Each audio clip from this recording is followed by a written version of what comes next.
Wij bekijken de mitochondriën op een verschillende aantal manieren. We kijken bijvoorbeeld naar het transcriptieprofiel, waarbij we de activiteit van mitochondriële genen bekijken. Maar we kijken ook naar enorm grote metabole profielen in het bloed van de patiënten.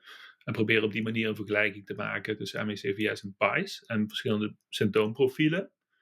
Daarnaast zijn we aan het praten over wat mogelijke verdere, diepere onderzoeken doen over de mitochondriële activatie. Maar dat staat nog wel een beetje in de kinderschoenen. Maar mijn collega Julia van Hek is daar enorm goed in, vanuit het diabetesonderzoek. Dus we zijn die mogelijkheden verder aan het bekijken.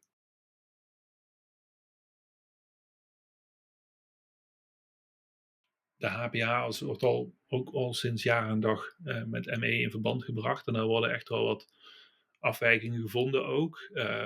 Maar ook vaak ook weer niet. HPA als ik toch weer terug zou willen gaan naar die ontsteking in het brein, waar ik met name in wil zoeken. En dan zou je kunnen voorstellen dat ook als precies die endocrine klier vanuit het brein toch wordt aangedaan, dat dat voor een gedeelte van de mensen dus ook die HPA als overhoop kan gaan liggen. En dat dat dan toch ook best wel een aandeel heeft in de pathofysiologie van een deel van de ME/CVS-patiënten.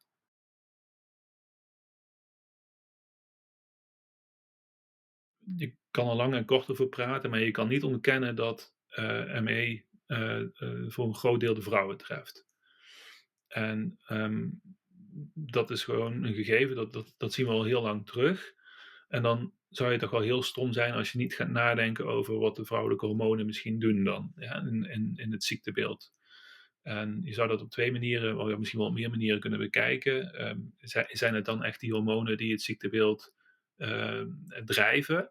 Of is het misschien toch iets wat de cyclus die men steeds doorgaat, zeg maar, die dan het ziektebeeld ook misschien steeds weer aanwakkert. Zoals je bijvoorbeeld ook ziet bij mensen die migraine hebben, is dat die cyclus, het ziektebeeld, periodiek steeds weer kan verergeren.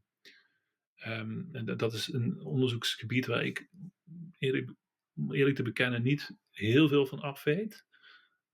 Maar waar denk ik zeker wel wat in te zoeken is. En waar we ons zeker wel op moeten richten.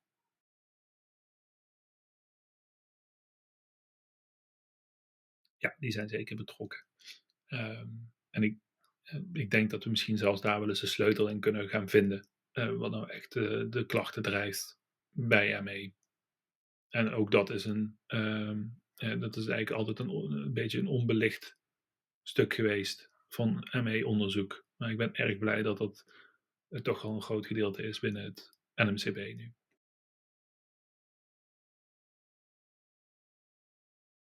Ik ben van mening in ieder geval dat je elke ME-patiënt als individu moet gaan bekijken. En dat je heel goed moet kijken wat voor klachten laat iemand zien. En dat je vervolgens gaat kijken, oké, wat weten we van deze klachten en wat is er mogelijk met deze klachten?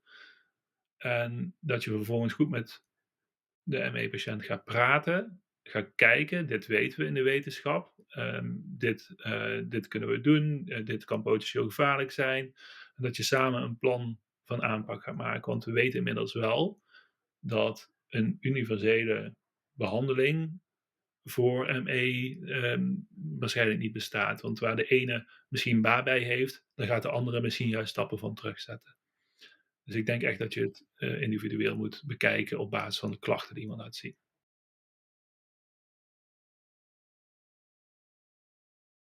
Ik hoop dat ik met mijn onderzoek de ME-patiënten en de PAIS-patiënten dichter bij elkaar kan brengen. Daarmee de wetenschappers en daarmee hopelijk ook de publieke sector, zodat iedereen er uiteindelijk sterker van wordt.